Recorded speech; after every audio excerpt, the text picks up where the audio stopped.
आज हम जिला कलेक्टर आए हुए हैं। सरायपाली पंचायत में रूपाणा धाम कंपनी 2012 से के आसपास में स्थित है और जो लगातार प्रदूषण फैलाती जा रही है और धारा 21 का उल्लंघन कर रही है, जिसमें जीवन जीने का जो अधिकार है उसका हनन हो रहा है। फिर भी इस कंपनी का विस्तार करने के लिए जन सुनवाई का आयोजन 6 जुलाई 2022 को आयोजित की गई है, जो परियोजना स्थल से लगभग 10 किलोमीटर दूर की गई है। 14 सितंबर 2006 की अधिसूचना की अगर बात करें तो यहाँ साफ साफ लिखा है कि अगर कोई परियोजना लगती है तो वह परियोजना स्थल पर ही जन सुनवाई का आयोजन किया जाए या उसके समीपस्थ स्थान पर जन सुनवाई आयोजित की जाए। मैं उप सरपंच प्रतिनिधि ग्राम पंचायत जिवरी और सचिव तहसील साहू संघ तमनार एक समाज सेवी हूँ।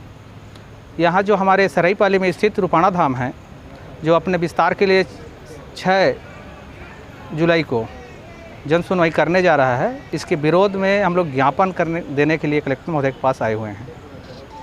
रूपाणा धाम वहाँ संचालित होने से भारी मात्रा में प्रदूषण फैल रहा है तथा जो हमारी आम रास्ता है वो बाधित हो रहा है, बिल्कुल खंडहर होते जा रहा है, जिसके कारण से आसपास के बच्चियां उसमें आते जाते हैं, जो आजकल स्कूल जाने में कतरा रही हैं। स्कूल खुलते ही और भय का वातावरण बना हुआ है और ऐसी स्थिति बनी रहेगी तो हमारे बच्चियां घर में ही बैठी रह जाएंगी और शिक्षा से वंचित हो जाएंगी। जाना चाहिए।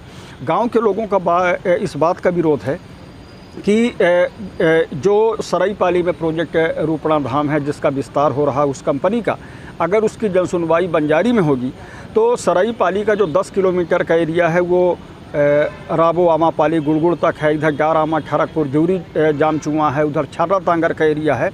यहाँ के लोग इन बरसात के दिनों में उस क्षेत्र में ना तो कोई बस चलती है, ना तो कोई आने जाने का साधन है, तो कैसे जन सुनवाई में लोग आकर अपनी बात रख पाएंगे। इसलिए लोगों की मांग है कि इस जन सुनवाई का जो आयोजन है वो जो सरायपाली स्कूल है उसके प्रांगण में करवाया जाए और नहीं उसके बगल में एक धान खरीदी केंद्र का लगभग 3 से 4 एकड़ ज़मीन है, उस जन सुनवाई का आयोजन वहाँ करवाया जाना चाहिए।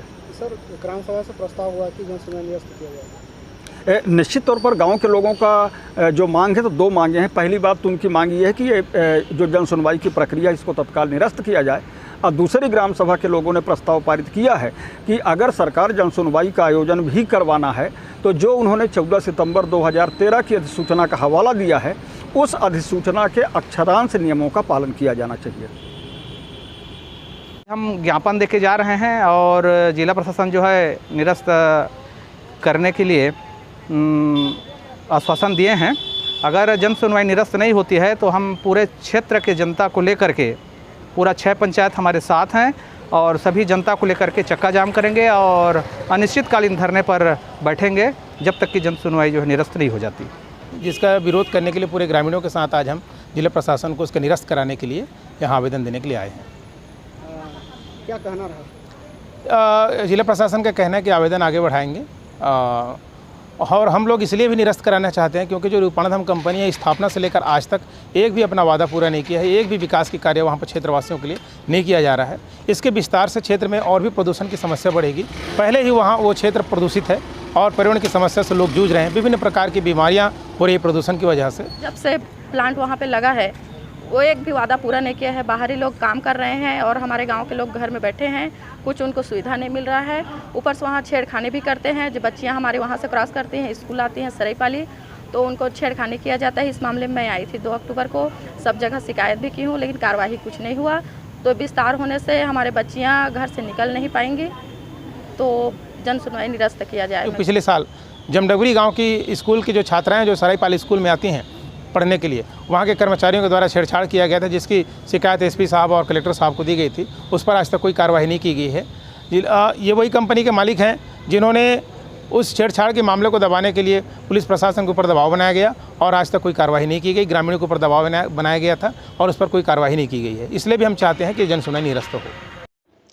रूपाणा धाम कंपनी वही कंपनी है जो दशकों से प्रदूषण फैलाने के मामले में पूरे रायगढ़ जिले में जितनी भी कंपनियां हैं सबसे आगे है। इसके लिए लगातार विरोध भी किए जा चुके हैं, परंतु ये जिला प्रशासन का किसी प्रकार का सुनने वाला नहीं है। गांव के तालाब को पूर्ण रूप से प्रदूषित करने वाला एकमात्र ये कंपनी है जिसकी जनसुनवाई आगामी दिनों में होने वाली है। इस जनसुनवाई को तत्काल निरस्त करना चाहिए ताकि हमारा जो क्षेत्र है वह प्रदूषण मुक्त रहे।